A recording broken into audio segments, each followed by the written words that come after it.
And my brother and I were armed. He was armed with a shotgun and I was armed with a machete. And we forced our way into the trailer court, the trailer park, the home itself. And then once inside, I attacked 2 people with the machete, and my brother shot 3 people and ended up killing 1. It was Christmas night, 1992. Me and my brother went to a party with what we thought were friends, but they tried to rob us to take the liquor that we had brought. And they just started beating me up. There was like 4 of them. They hurt Brad. I couldn't let him get away with that. They threatened his life, and I couldn't handle that. So we left, went to my trailer. I got a shotgun. My brother got a knife. He got a machete. And we went back out there and did what we did. I remember Mike standing there, and he had the gun pointed up at the door of the trailer. And one of the dudes looked out the window, and he was like, you, or whatever he said, and boom, and then he shot. So I shot 3 people. He cut up 2. We were both charged with first-degree murder, which carries a life sentence in Iowa. And that's it. Life means you don't ever get out. We are about to watch the parole hearing for the brother with the machete who committed this crime on December 25th, 1992. Now, he had appealed his sentence because he was 17 at the time of the crime, and he won that appeal, and here he is up for parole eligibility. I'll unpack it with all the details at the end. Okay. Before we get started, first I'm going to ask you if you'll describe the crime and what was going on at the time of that crime in your life. After that, myself and my colleagues might have some questions for you. And I ask you that you answer with some detail. When we're finished, we'll go into deliberation. But before we do, I'll ask if you have anything else that you want the board to know or that you've prepared before we go into our deliberation. And then when we go into deliberation, you're just to listen. We're going to talk about our decision, then I'll come back to you and explain our decision. Does that make sense? Yes. First off, I'm Jesse Rincon. My colleagues today is Meredith Lamberti, and my other colleague is James Moses. So we'll be conducting your interview, okay? All right. So please go back to the day of the crime and describe to me what was going on at that time, and just kind of give me a visualization of what's going on. So sorry, I'm trying to get my thoughts. They're a little nervous, to be honest. It's okay. Take your time. And I don't want you to be nervous. Just take your time. Yes, I'm just curious on how far back to go the day of the crime. That's all. So it started out earlier that day. My brother and I had met up with some friends, and we was invited to a party. And then while the party was going on, there was an altercation, and then my brother and I left, and we came back, and my brother and I were armed. He was armed with a shotgun, and I was armed with a machete. And we forced our way into the trailer court, the trailer park, the home itself. And then once inside, I attacked 2 people with the machete, and my brother shot 3 people and ended up killing 1. Okay. So let's go back. So on your way back, so you guys had left the party? Correct. Okay. And it's to my understanding that you guys returned to the party with the shotgun and the machete, correct? Correct. What was your guys' conversation in the car when you guys were getting to the party? Do you remember that? Not really, not like in any great detail. I just remember the feeling was like we was going to get back at them for what they'd done to us, type of thing. You know what I mean? Do you remember what started the fight? To be honest, no. I just remember that the gentleman that owned the trailer, he had asked my brother to leave. And so we left because my brother and I went together. And then we went to another friend of ours house. And then it turned into, well, how can they disrespect us by making us leave? And then it kind of went from there. So then when we went back, we confronted them, and then it turned into like a group fight. And then after that, we was dead set on retaliating against that. So now that you look back at with time to think, you got a lot of time to think. Yeah. What are your thoughts about, was it that serious? No, because that gentleman had the right you know, it was his property, it was his house. You know, and he had the, you know, he had the right to ask us to leave, and he wasn't disrespectful about it in any way, shape, or form. And over the years, I've thought of like, how did it turn into such a, you know, just how did it turn into so it was such a bad thing that this guy asked us to leave? And I don't know, I still can't wrap my brain around it. Were you using at the time? Yeah, there was some alcohol and some, you know, for sure alcohol. I don't remember doing any drugs that night though. If you had the opportunity to give a young man some advice that was heading down the path that you were once on, what would you tell him? Good question. First off, I would tell him that you just got to get to a point where you're comfortable with who you are, and don't be impulsive. Don't give in to just basic instinct. And I don't know. I mean, it's hard to think of, you know, at this point in time. There's a thing in Chrysler we call cost benefit. What's the cost and what's the benefit? And unfortunately, you kind of figured out the hard way what the cost and benefit is. Do you feel that your impulsivity has lessened over the years? Definitely. I'm Yeah, sorry? I said, yes, sir, definitely. So for me these days, now more than ever, I stop and take stock of what's going on, especially my emotions. And I gotta remind myself that I'm in control of my emotions. My emotions don't control me. And if that takes me, you know, stopping and counting to 10, and if it takes me walking away from a situation, whatever it takes for me to stop and look at the big picture and realize that, hey, like you said, is this worth it? Whatever you're, and it's not, to be honest. And that's good that you said that. It's like everybody has some off thoughts, some off feelings, some off emotions. It's just how you react to that. Would you agree? Agree 100%. Okay. I noticed that you've taken a lot of treatment classes while incarcerated. Which one had some of the most impact on you? The two biggest ones I'd have to say was the AVP, the Alternative to Violence program. And then the second one was it's a twofold thing. It started with the victim's impact, and then the restorative justice program. That one, those two went in conjunction with each other. And so I'd say all three of those were probably the three biggest ones. Okay, I appreciate that. So at this time, we do have a victim that would like to speak. Please understand that at this point, you're not to speak or address the victim, okay? And I'm going to hand it over to Heather at this time.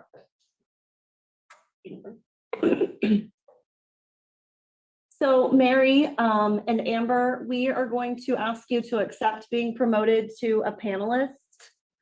Once you've accepted that, then you can choose to leave your camera off or turn it on when you share your statement. And then, so you're going to need to unmute. And once you've done that, you've unmuted, then you can begin your statement.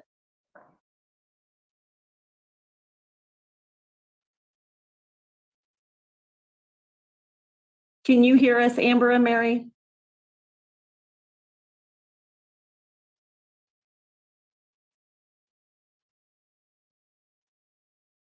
Hello, are you able to hear me? Yes, we can, Mary. Would you like to, you can choose to leave your camera off if you want, or you can turn it on at this time. So go ahead and share your statement when you're ready. Okay, I'm a little shaky because this is the first time I've ever met face to face with the people that destroyed our lives. And so I might be a little shaky, and I want to apologize for that. So I kind of outlined, he did tell the truth about what happened. But at that time, we finally got called to the jail, and I had to identify my brother, which is Donnell McKenzie, his wallet. And as I was doing that, there was a commotion outside the officer's door. I walked out, and all their family was crowded into the jail. And 5 cops held me back, in which I had no intent to do anything. But at that time, my mother had to be rushed to the hospital to be severely sedated. I just thought, I did see at the hospital, and I didn't know who, if anybody got murdered. I seen a DOA. It took all day, and then to identify my brother's body. My grandma, 84-year-old grandma, went with me, and my older sister, which isn't very smart, that we went in, and that my husband was advised not to let me go in by myself. But as they unzipped the bag, there was some blood, but what I remember and still remember to this day is his eyeball was completely out of his head, and I was rubbing his body and telling him to get up, and why are you so cold? At which at that time I fell to my knees, and my 84-year-old grandmother had to pick me up. He destroyed a lot of lives. Both of them had. I mean, it doesn't take much to shoot somebody, in which it's all wrong, but to come in behind and try to cut people up is a very monstrous act. And I think he's the monster of both of them, the most monster of both of them. And if he would have used the sharp end of the machete, he would have decapitated my brother. But anyway, so we moved my mom in with us. We had to clean up the gruesome scene. And then my sister's husband, which they lived next door, which was one of the victims that got shot and his arm almost cut off by Bradley. When he got out, they came to stay with us, and my children had to witness these injuries because she had to keep them clean and medicated. Several times, we had to have my mom sedated. I tried to commit suicide because I couldn't handle the situation, and especially with what it did to my children. My 3-year-old would wake up screaming and thinking they were going to come and kill us. I tried to calm her down, but then she started urinating in the bed, in which I had to have her sedated, and then finally put her in counseling until she was able to maintain life as well as possible. So, and my brother had 2 children, which was denied of knowing their father. And we kept in contact with his son, and my daughter, my youngest daughter, Amber, which I'm talking about. They would go into the playroom, and it would end up with screaming and crying. And me and his mother had to go in and console him because they didn't understand why he was dead. And so we had to console him. So I had to relive this, and I'm still reliving it, ma'am. He destroyed my mother's life. He destroyed my sister's life. It ended up in divorce. They had to really medicate her and keep her on medication. And with that result, she passed away too by freezing. So it's just not only my brother, but my sister too. And on the court date, which I did not see Brad, I see Mike, and he come up and made vulgar gestures, and the police let him do this. And I got patted down for weapons, and I was the only one that went into the courtroom his whole family was in there.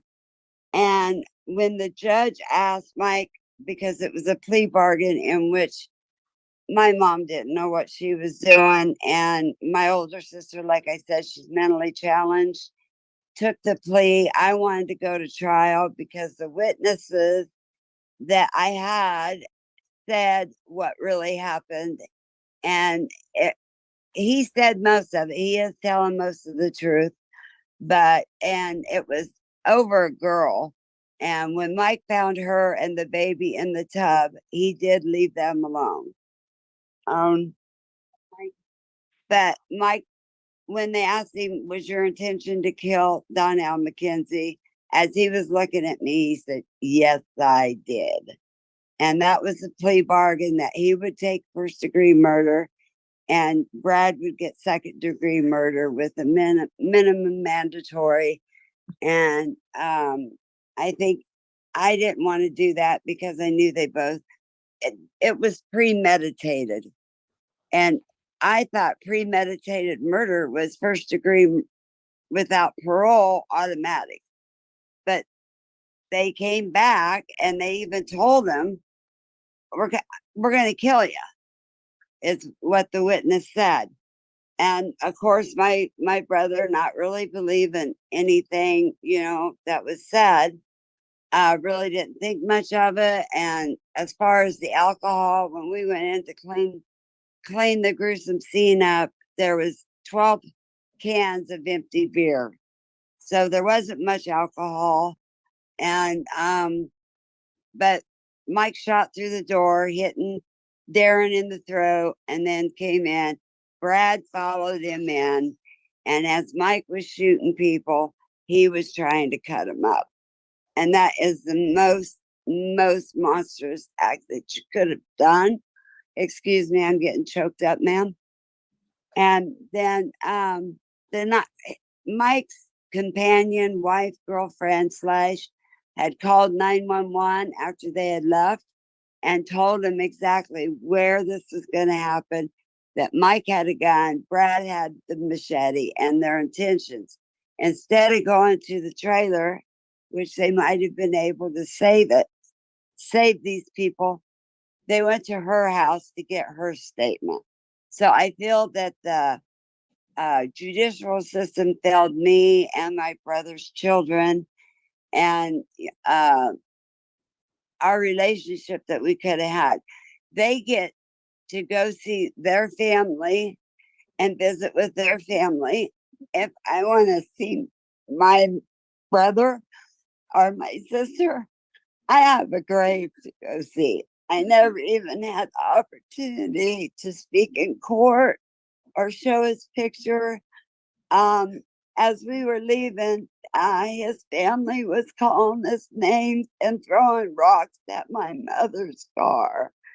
And it ended up with, I had to have counseling. I ended up on medication to deal with all this. I still have every anniversary. It happened on Christmas night, and then the funeral was on New Year's.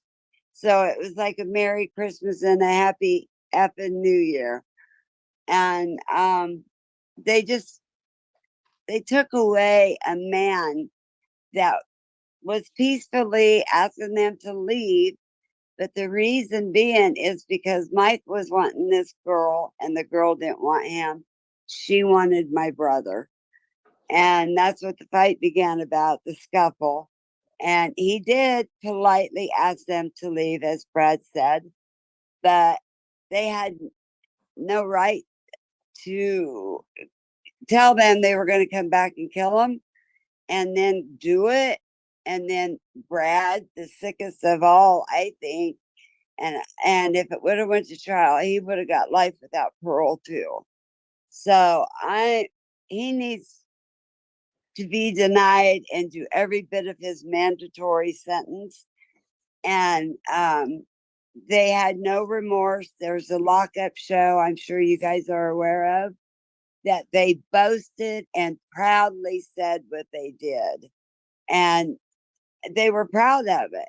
And Brad said he admired his bigger brother. wanted to be just like him. Doing that and growing up with his brother, they would be elderly men and take their rob them. So their whole life they were just a menace to society. And I don't think he should be released at all, because he he's trying not to remember, but come on, if you did something like that, I would remember every detail. I wasn't even there and I remember every detail. And he's the one that did it. So, and my daughter has a statement in which I know she probably can't read. But can she read it? She wants to know. Yeah, sure, go ahead. Okay, I will put her on now because I'm about to really lose it. So I'll let her do her talking. But yeah, he's a monster. You don't let monsters walk the streets. So here's my daughter, Amber.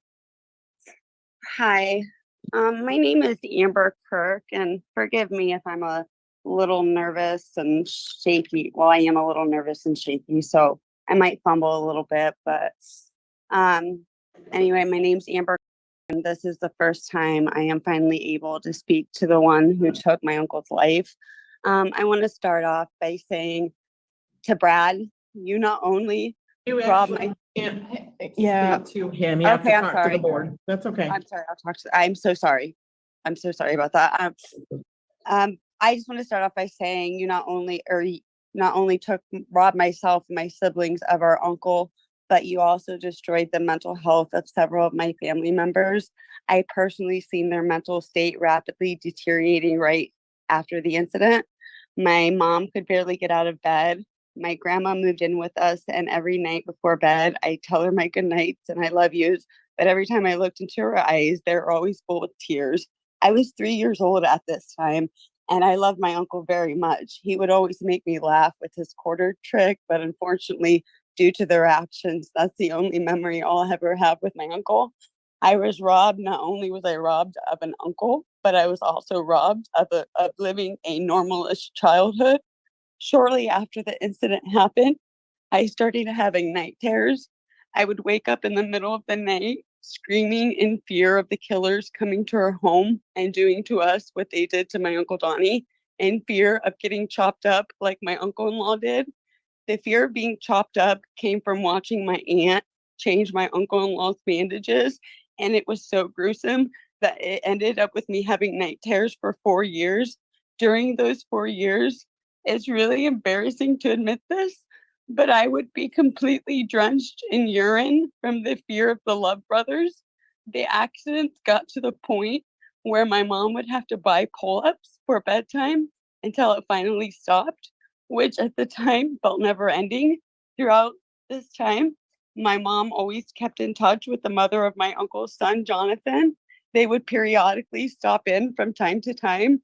My mom and Jonathan's mom wanted to remain very close after the incident to ensure the family was able to see one another and hope to develop close relationships so he could at least be close to his dad's side of the family, since he was robbed at ever getting a chance to be close to his dad.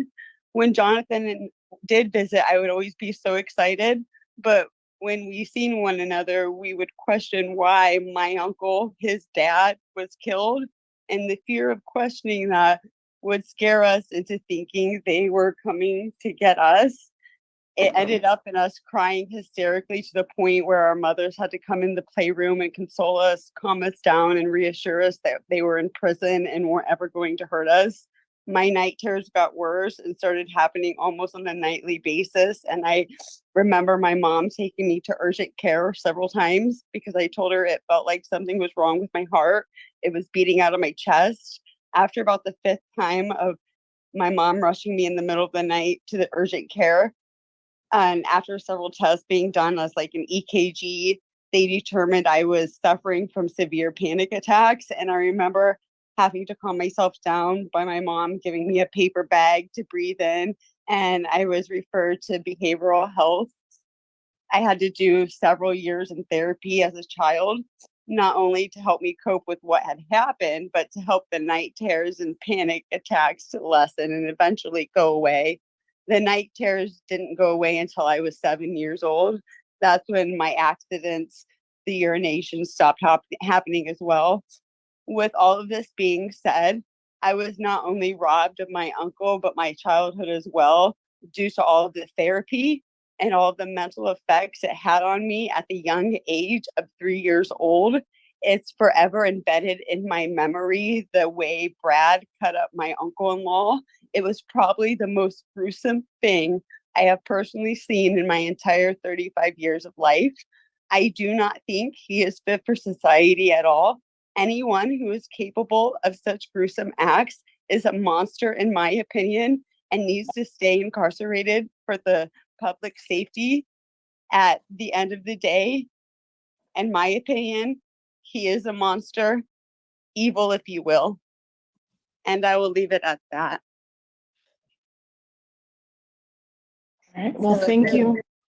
Yeah, so at this time, I mean, I have a long letter and I am going to send it to you guys because I just touched the basics, that there's a lot more I needed to say, but yeah, I mean, he just destroyed everything and he got what he took from us as far as seeing the family, his family, and being with his brother in Anamasa. And it's just, I don't think it's right. And like she said, and I said, and I've lost my mother since then too. So it's just me and my children. And so we deal with the death date. We deal with, Christmas and New Year's is always a bad time. But sorry that I'm rambling on. I will close for now, and I do want to see what goes on. So may I stay on and watch the rest? Yes, thank you. Thank you, Amber and Mary. We're going to promote you back to an attendee now. So if you would accept that. Yes. Okay. Awesome. Thank you for sharing your statements. Yeah. Right. All right. Thank you, Heather. Appreciate that. So, Mr. Love, without directing the victims, what are your thoughts about what was said?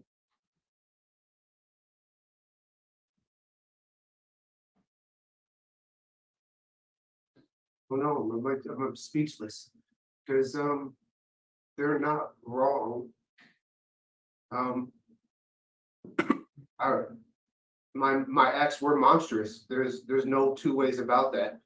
And the fact that I have to sit here and accept that what I did destroyed people's lives in a manner that's that can never be fixed. I mean, how does one person even try to get to a point where they can move forward? I mean, I don't know, I'm sorry, I'm rambling because I'm shaken, to be honest. Okay. I appreciate that. Second here. What's your thoughts about, if you are released, about diverting to Davenport? I have that's where all my family lives, in the Quad Cities. So that's what would be my support system. I have my one sister and her children actually live in the city of Davenport. I have two sisters that live right across the bridge in Moline, so they would be able to come see me. And I have nieces and nephews all through that area. So again, that's my support system. That's where I would have the most support with them. My last question for you, you have a tattoo of a number 10 on your finger, is that correct? Yeah, What's that stand for? it was for the 10-year mandatory. Actually, there's two of them, and it's supposed to be for the 20-year mandatory. Okay, that's what I thought. I wasn't sure. Thank you. I have no more further questions. Meredith? Yeah, I have a couple of questions for you, Mr. Love. So I was looking at some of the classes and things that you've done, and it looks like you got to do the restorative justice program last year. So can you tell us about that class and, you know, what you learned from it?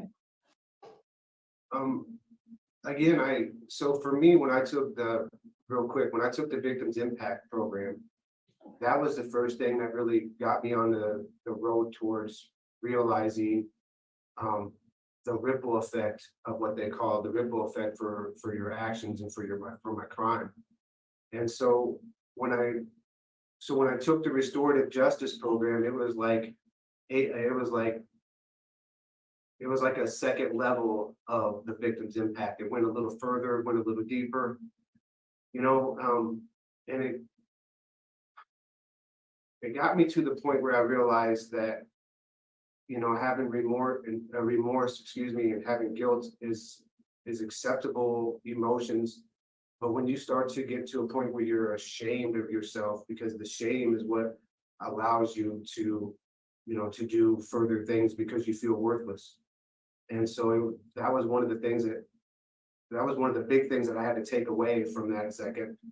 Yes, I committed horrible acts, but that doesn't make me a horrible person. And so that was one of the biggest things I took away from that class.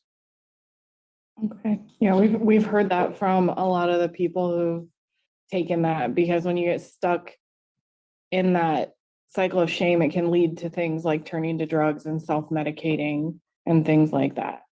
So I do want to go back. I have a couple of questions about the details of the crime. So the first one is, so how old were you at the time? You were 17? Correct. Okay, that's what I thought. And Mike was 21 or 22? I think he was 21, maybe 22 at the time. Okay. And were you aware of, we heard Mary talk about a dispute over a girl. Were you aware of any of that going on between him and the victim? No, I mean, I'm not disputing what she said. I don't remember Mike having anything like that going on, but it could have very well could have been. All I know is that we were there together. He was doing his thing and I was doing my thing. And when Mr. McKenzie asked my brother to leave, he was like, "Hey, we're going." And I was like, "Okay, let's go." Were you invited to the party or did you guys just show up? No, we was invited.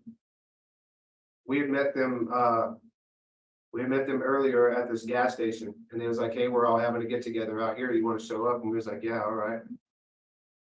Did you know them beforehand? Yeah, I knew several of the people that was there, but there was a few people that I just met that evening. Can you talk to us a little bit about, your childhood and then also what was going on in your life at that time? Like, were you in school? Were you working?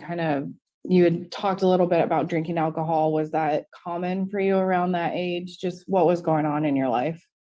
Yeah, I had dropped out of school. I was directionless. I was lost. I had nothing going on. I had no ambitions to do anything. And, you know, I just wanted to party with my friends. And yeah, so I did a lot of drinking. I don't know, I just never really had any direction, to be honest. And I never felt like there was no reason. I don't know, it's hard to describe. But yeah, did that answer your question? I'm sorry. I felt like I rambled a little bit. It's okay. I asked multiple things. It did answer the second half of my question. The first half was, what was your childhood like growing up? You know, were your parents together? What was your relationship like with your siblings? Yeah, my parents were together until the age of 15 when my dad left us. But I still had a good relationship with my mom. Of course, like I said, my older brother, being my older brother, he, I did look up to him. That's who I wanted to be like, so he was like, and to be honest, our father was never really a father figure. He was just like the authoritative person. He was there to give us the whoopings and that was about it. But again, that's no excuse, that's no, it's not a reason or anything. Uh, and I had a younger sister, we tried to look out for her.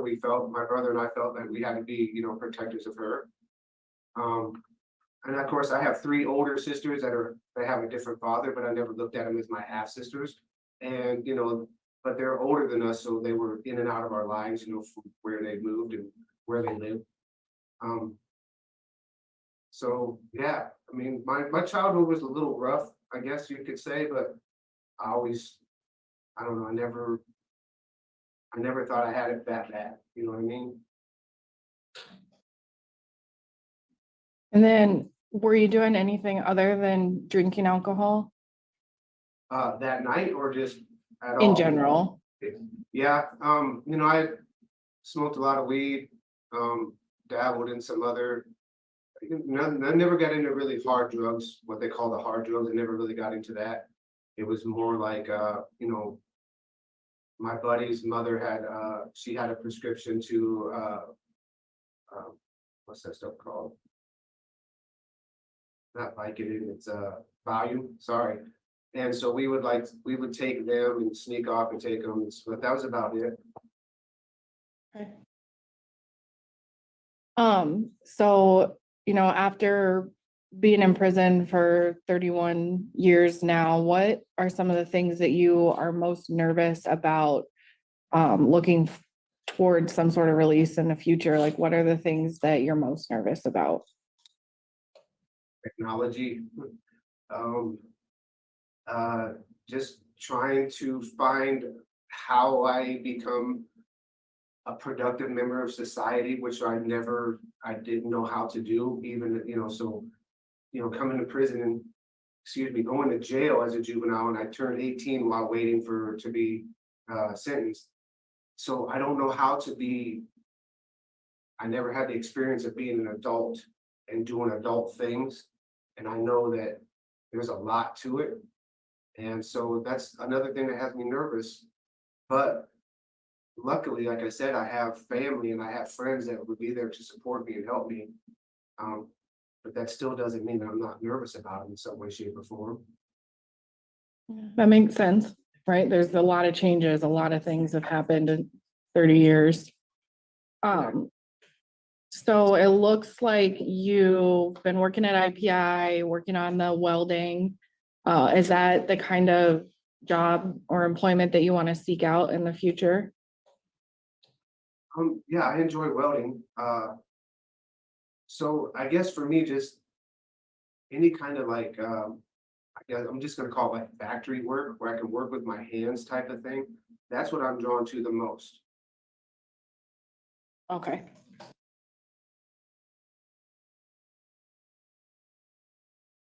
And then can you tell us a little bit about the family members and friends that you do keep in touch with? You talked about positive support, but can you tell us who those people are and how you think they're going to help you? So my oldest sister, her name is Norma. So she's the middle child of the older three, and I'm the middle child of the younger three. So we've always had this weird connection, I guess. And she's been since our mother passed, she's been like the rock for my brother and I both. So that woman is a saint, and she's been through a lot. Sorry. And so I just know that I can count on her in any way, shape, or form to help me with whatever I need. And her daughter, which is my niece Dorothy, she's the same way.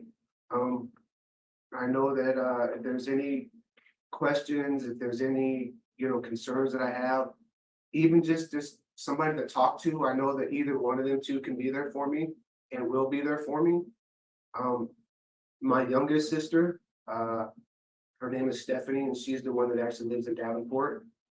So she's the one that I would probably have the most contact with because she's right there in the same city. And then her three kids, which is Crystal, Bradley, and Brianna. And Brianna's the youngest at 18. And so, again, if there was anything that I'd ever need, any support that I would, any questions I'd ever have, they would be there to help me. Do you plan on staying in the Davenport area where your sister is after work release? Yeah, I would like to, because again, that's where the majority of my family is, so I'd like to be as close to them as possible. I think those are all the questions that I had right now for you, so thank you. Thank you. Thank you, Meredith. James, do you have any questions? Yeah. Yeah. Thank you. Mhm. Let's see.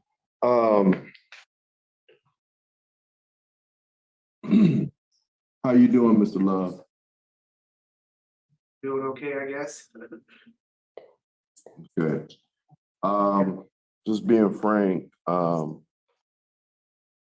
before we had the victims share their statements and information, you had made a comment, and the comment you made that I can reflect is that you were trying to wrap your head around the decision or choice that you made and result with your brother.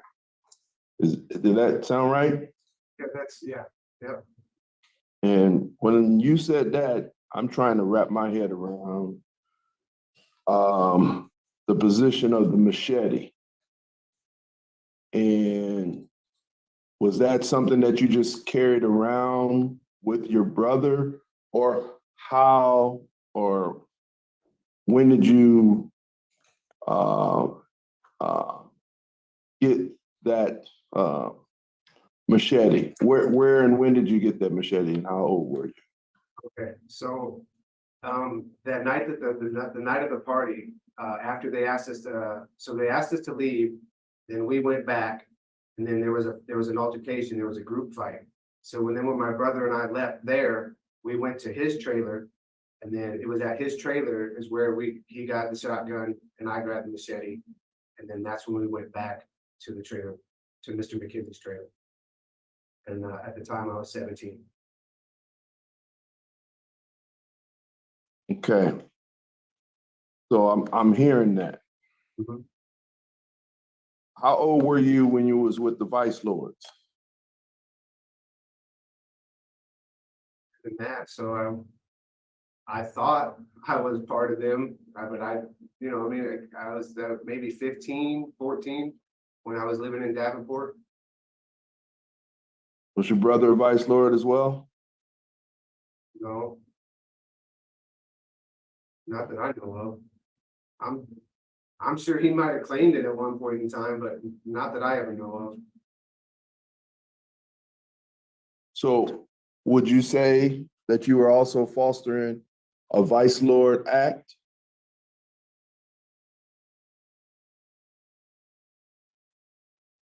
Can you say that again, please?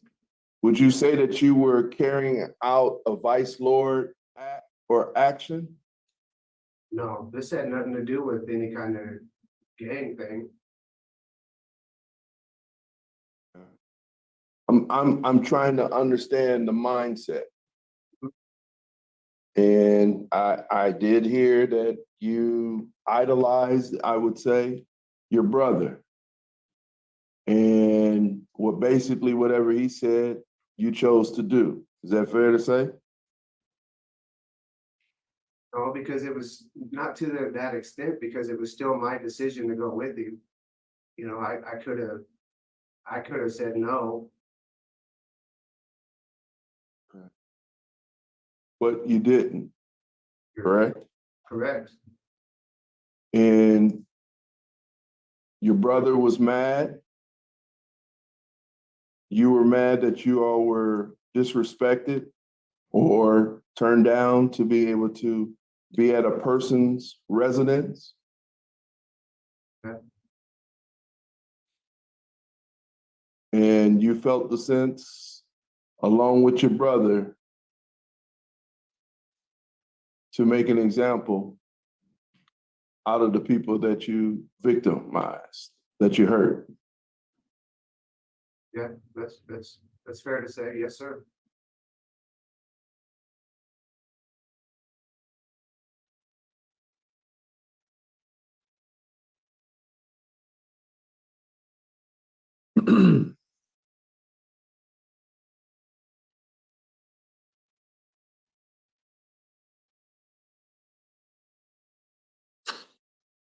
Um,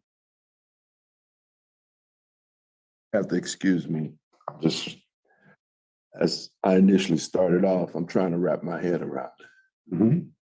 I know it's 30 plus years, but I'm having a hard time wrapping my head about that position because you basically stated you had a choice, but you didn't have that thought process with your thinking from what I characterize as idolizing your brother. Is that fair to understand? Yeah, yeah, I get it.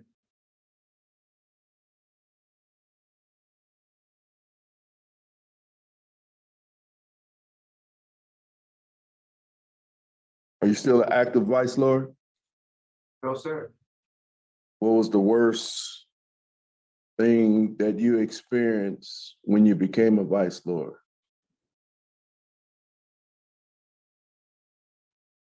Probably getting beat up to get into it. Is that what we call initiation? Yeah. So after that initiation, what were acts that you performed as a vice lord? Really nothing. I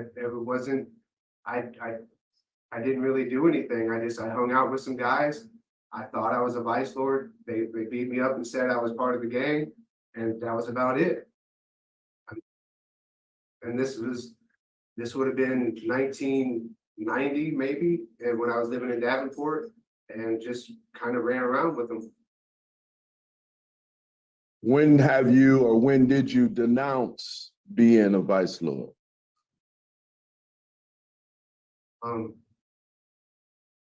I guess so. Like when I went to Anamosa, and guys approached me, and that's when I was informed that there's no such thing as white guys being a vice lord.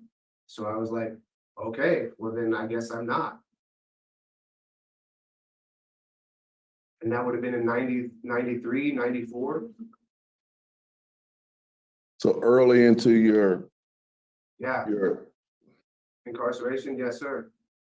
Yeah, I was approached and it was like, basically it was told, hey, there's no such thing as white guys being vice lords. And I was like, okay, I get it. And that was it for me.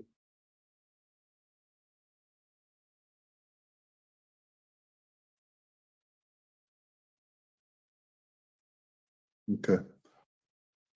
I have no further questions for you, Mr. Love. And thank you, James. Meredith, do you have any follow-up? I don't. Well, Mr. Love, at this time, we're going to give you the opportunity if you have anything prepared that you'd like the board to know or something you'd like to say in closing. The floor is yours. They don't know what to say except for I'm grateful for this opportunity. And I appreciate your time. Thank you. I appreciate that. And before we go into deliberation, I want to thank the victim for speaking. It's very important to us to hear that side of it as well. So we're going to go into deliberation, sir. At this time, just sit back and listen.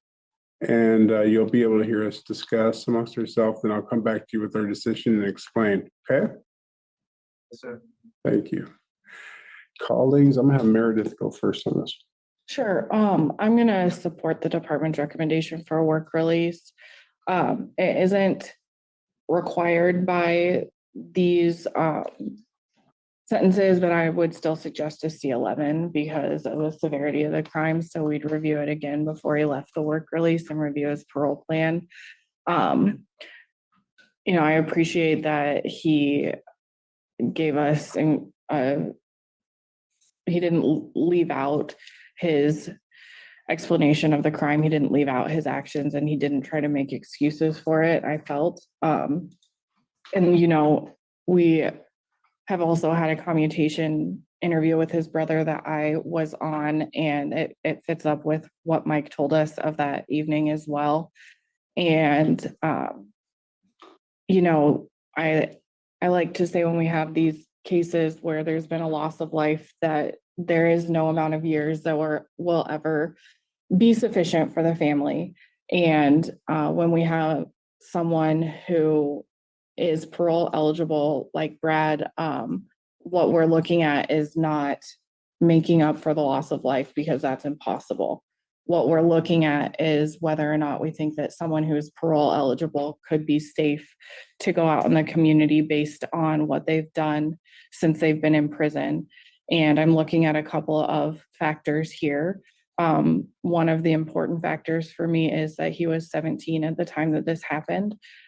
So regardless of whether he would have had a first-degree murder charge or not, he likely would have been parole eligible on this at some point. I'm looking at, even though he was not a juvenile lifer like the others, he has followed the same trajectory, essentially working down from Anamosa to Rockwell. It looks like has gone outside of the fence with GPS a couple of times successfully. He's been doing an apprenticeship. He's taken the victim impact class, the restorative justice, in addition to a number of other programs that we can see here in our evaluation. He did have a rough transition when he came in, which is not unusual, but he's been report-free for a decade now.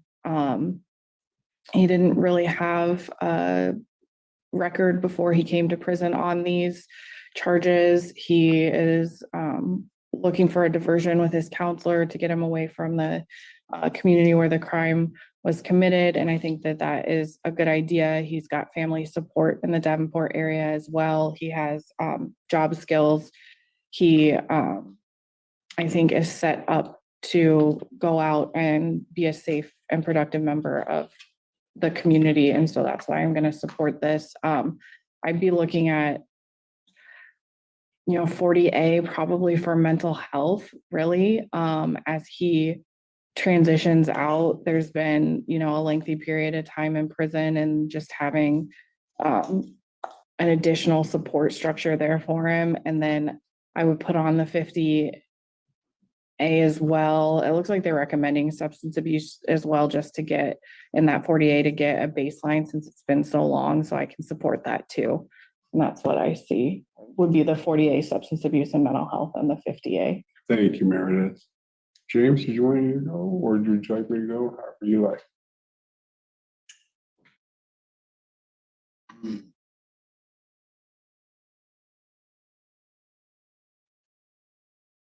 Trying to wrap my head around what my colleague shared, that is was very important to hear. And would you like a little more time? yes, please. Thank you. I think part of the board's responsibility is not to retry the case, but to see what the growth was from the time they came in to the time now. I spent over 30 years in prison. Although the crime itself is hard to swallow, the progress that I have seen within the walls of Mr. Love has been progress. And at 17 years old, I think thinking is still clouded at that time. So I'm willing to support the DOC recommendation of work release with the codes of WRG to be a C11. Same codes Meredith said, 40A with the substance abuse, the 50A, and mental health. And I appreciate the diversion as well. And Mr. Moses, if you're ready, let me know. Both of you made good points regarding your position. When I look at the nature and just and I acknowledge 10 years of not of report free, lots of progress within the realm of what progress has been made. was trying to wrap my head around the decisions of not one person, but two people to carry out something when the person, from what I heard, respectfully asked them to leave their residence. For me, it's hard to get past a life that was taken throughout this process. So from that standpoint, I would be in denial of DOC's position and the transitioning at this time for Mr. Love to be released. Thank you, James. Mr. Love, you heard us deliberate. We have to go by the most restrictive vote within the board, and that vote is for denial at this time. It's got to be unanimous. So at this time, you will be denied from what you heard from before. So I just encourage you to continue to stay report free. We need a time frame and denial codes from James too. Oh, I'm sorry, James. Thank you. James, did you have a time frame and the denial codes that you'd be putting on that? Isn't he up for an annual? So you'd be doing Yeah, 12 months? Yeah. And then sounds like seriousness of the crime. Definitely seriousness of the crime. That would be the major. Okay, and so the denial codes that his concerns are the seriousness of the crime. And I'm gonna probably put down, no, I'll just stick with that for now. Seriousness of the crime. So, sir, like I was telling you, was just, I encourage you, just stay on the path. I see the good that you're doing. Which is, I guess, just a little more time to reevaluate, okay? Keep your head up, you're doing well, and keep moving forward, okay? In one interjection, number 3 for this member does not approve of DR3. DR3, gotcha. Yeah. And that will conclude this interview, sir. Thank you. Appreciate you. Okay. Okay. Yep.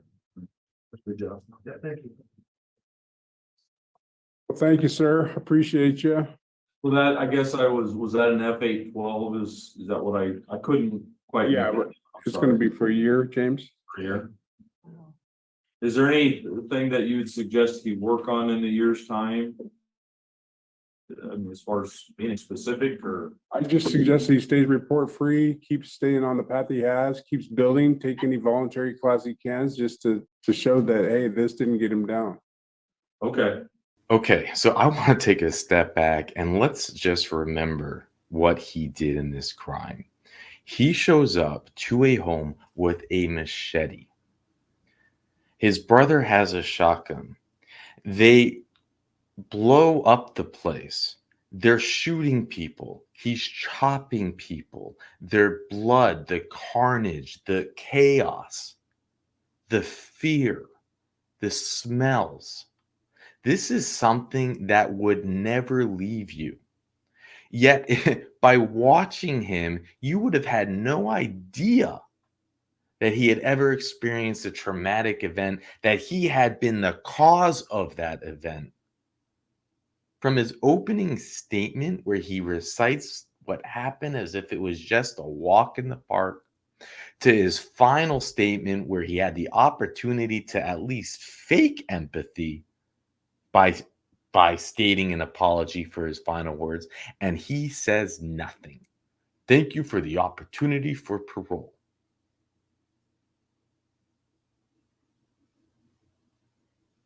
You know, there are people that commit horrible crimes. You know, there's some that I can wrap my mind around it, maybe you're on meth for a week straight and you do a robbery because you need your fix and you have the gun and you go in there and you do some crazy thing and next you're locked up for life and you're like, holy cow, what?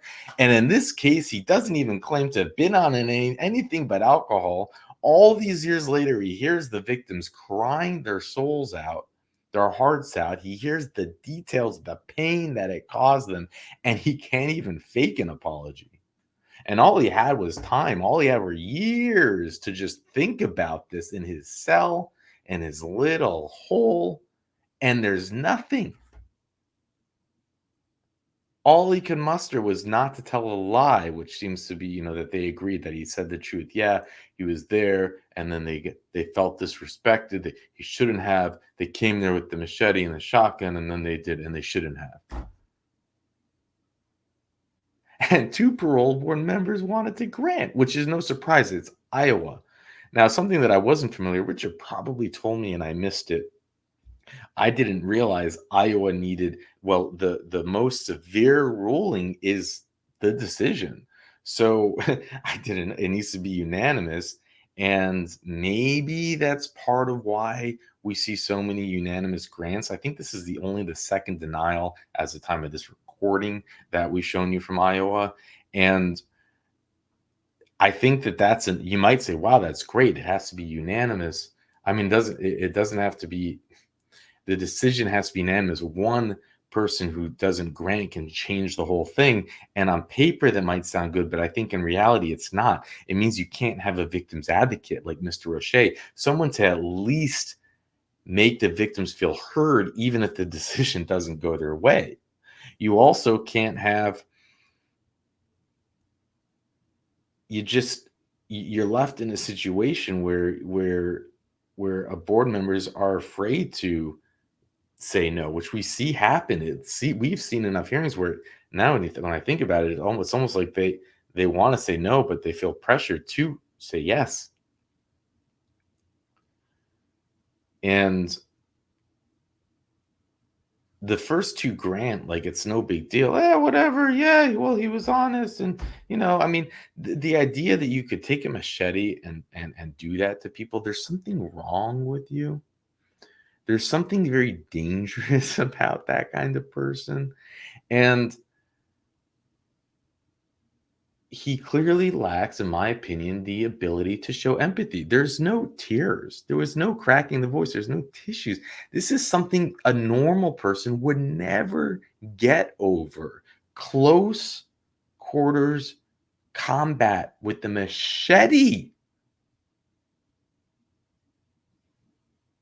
Like, it's so easy to just try to skip over that and forget that reality. But this is a horror house. This is a slaughter.